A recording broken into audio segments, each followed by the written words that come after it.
तुम्हाला पण रोजच्या सकाळच्या नाश्त्याला किंवा संध्याकाळच्या छोट्याशा भुकेला काय करायचं हा बऱ्याचदा प्रश्न पडतो का?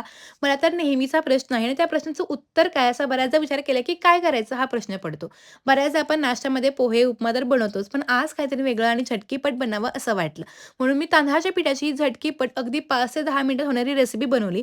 ह्यामध्ये सोडा, इनो किंवा दह्याचा कशाचाही वापर नाही. घरातल्या साहित्यामध्ये आपण ही रेसिपी बनवू शकतो. खायला खूप टेस्टी आणि त्याबरोबर हेल्दी पण आहे. त्यामुळे तुम्ही नक्की मुलांना, मोठ्यांना देऊ शकता. चला मग सुरुवात करूयात. त्यासाठी इथं बघा मी एका बाउलमध्ये 1 वाटी इतकं तांदळाचं पीठ घेतलं. आता हे तांदळाचं पीठ तुम्ही कोणत्या तांदळाचं घेऊ शकता. यामध्ये आपण चवीनुसार मीठ घालूयात. 1 छोटा चमचा जिरे घातले. छानपैकी कुरकुरीतपणाने बाइंडिंग यावं म्हणून 2 मोठे चमचे रवा घातला. बारीक चिरून घेतलेले 2 ते 3 मध्यम आकाराचे कांदे, बारीक चिरून घेतलेली हिरवी मिरची, बारीक चिरून घेतलेली कोथिंबीर घातली. आता ह्यामध्ये अर्धा इंच आलं घालतोय. आल्याचा फ्लेवर खूप मस्त लागतो. पण आवडत नसेल तुम्ही ते स्किप पण करू शकता. आता हे संपूर्ण सगळं मिश्रण आपण चांगलं असं मिक्स करून घेऊयात. आता ह्यामध्ये माझ्याकडे फक्त कांदा, कोथिंबीर आणि मिरची होती म्हणून मी इतक्याच भाज्या घातल्यात. तुम्ही हवं तर खिसून घेतलेलं गाजर, बारीक चिरून घेतलेला कोबी किंवा बऱ्यापैकी पालेभाज्या पण ॲड करू शकता. ज्या भाज्या मुलं खात नाहीत अशा भाज्या पण तुम्ही नक्कीच ॲड करू शकता. आता हे बघा सगळं चांगलं असं मी मिक्स करून घेतलं. आता ज्या वाटीनं आपण पीठ मोजून घेतलं सुरुवातीला त्याच वाटीनं मी 1 वाटी इतकं पाणी घालते. आता पाण्याचं एक्झॅक्ट प्रमाण आपल्याला किती लागणार आहे हे मी तुम्हाला व्हिडिओच्या शेवटी सांगेनच.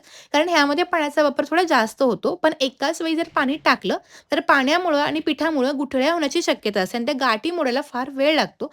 त्यामुळे सुरुवातीला 1 वाटी पाणी टाकलं आणि हे सगळं चांगलं मिक्स करून घेतलं. आता पुन्हा लागेल असं आपण पाणी टाकून ना हे पीठ चांगलं सरसरीत असं भिजवून घेणार आहोत. आता पुन्हा 1 वाटी पाणी टाकते. बऱ्याचदा सकाळचा नाश्ता किंवा शाळेतून मुलं घरी आली, की मुलांना भूक लागते. अशा वेळी आपण त्यांना मॅगी वगैरे बनवून देण्यापेक्षा ना, अशा हेल्दी रेसिपी नक्कीच बनवून देऊ शकतो. ही रेसिपी अगदी घरातल्या साहित्यामध्ये होते. कोणतीही पूर्वतयारी करावी लागत नाही. त्यामुळे झटकीपट बनणारी रेसिपी असल्यामुळे केव्हाही बनवू शकतो. आता हे सगळं बघा छान मिक्स केलेलं आहे. तुमच्याकडे सकाळच्या नाश्त्यामध्ये किंवा संध्याकाळच्या छोट्याशा भुकेला तुम्ही काय करता? हे पण मला कमेंट करून नक्की सांगा. आता 2 वाटी पाणी घातल्यानंतर बघा पीठ अजूनही घट्ट आहे म्हणून पुन्हा आणखीन 1 वाटी पाणी घातलंय.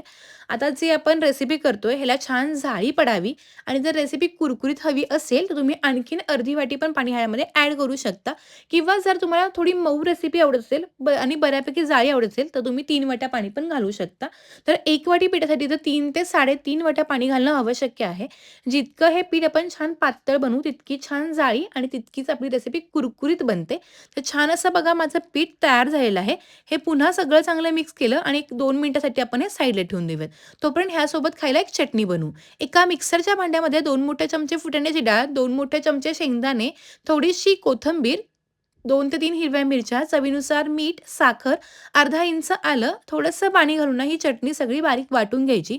चटणीला रंग पण खूप मस्त आलेला आहे आणि खायला पण ती खूप टेस्टी वाटते. तुम्ही बघू शकता. तुम्ही हवं तर आता ह्यामध्ये थोडंसं पाणी आणि वरून छान फोडणी पण देऊ शकता. चटणी तयार झाली. आता तोपर्यंत आपलं जे पीठ होतं त्याला पण 2 ते 3 मिनिटं झाली. पुन्हा हे पीठ चांगलं तळातून हलवून घ्यायचं जेणेकरून काय होतं पीठ आणि पाणी हे एकसारखं असं मिक्स होतं. हे छान असं मिक्स पण झालेलं आहे. आता पटकन आपण ही रेसिपी बनवायला सुरुवात करूया. त्यासाठी बघा ही रेसिपी करण्याआधी मी 2 ते 3 मिनिटं आधीच गॅसवरती तवा अगदी कडकडीत गरम करून घेतला होता. तवा चांगला तापला गेलाय. आता पुन्हा थोडंसं ब्रशनं तेल लावून घेऊ. जेव्हा तांदळाच्या पिठाची विदाऊट सोडा आपण रेसिपी करतो, त्यावेळी गॅस मोठा असणं आणि तवा कडकडीत तापणं गरजेचं आहे. आता तुम्हाला व्हिडिओमध्ये दिसते ना, अगदी त्याच पद्धतीनं तव्याच्या कडेनं आपण आता हे बॅटर घालून घेतोय. लक्षात ठेवा नेहमी तांदळाची घावणे करताना एक गोष्ट लक्षात ठेवायची ती म्हणजे हे जे पीठ असतं ना, हे तव्याच्या नेहमी कडेनं घालायचं कारण तवा जो असतो तो मध्यभागी फार तापतो आणि कडेला थोडं कमी तापतो आणि जर आपण सुरुवातीला पीठ मध्यभागी घातलं, तर तिथलं जे घावण आहे ते जळण्याची किंवा करपण्याची शक्यता असते. त्यामुळे नेहमी तव्याच्या कडेनं घावण घालायचं आणि सगळ्यात शेवटी मध्यभागी.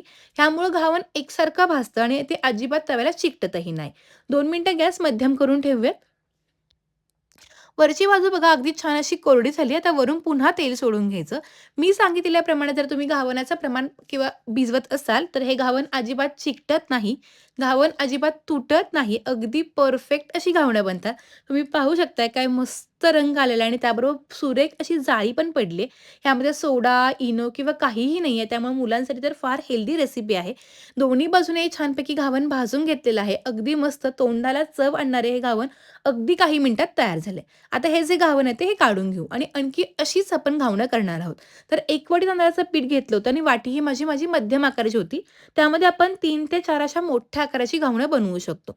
तुम्हाला जर थोडी जास्त घावणं बनवायची असतील, तुम्ही जे वाटीचं प्रमाण आहे थोडं मोठं पण घेऊ शकता. आता पुन्हा बघा छान तव्याला तेल लावलं, गॅस मोठा ठेवला आणि मगाशी सांगितल्याप्रमाणे पुन्हा पीठ तळातून हलवून घेतलं आणि तव्याच्या कडेनं आता आपण हे छानपैकी घावण घालायला सुरुवात करतोय. यामुळं काय होतं छान जाळी पण पडते.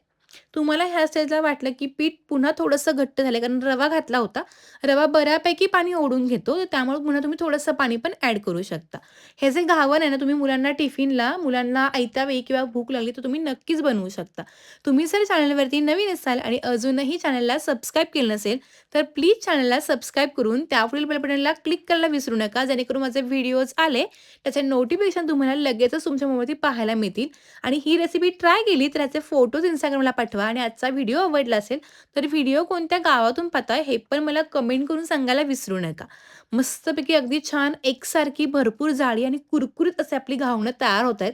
तर छान असं घावन हे काढून घेऊयात. तुम्ही पाहू शकता सोबत तयार केली चटणी, गरमागरम घावन.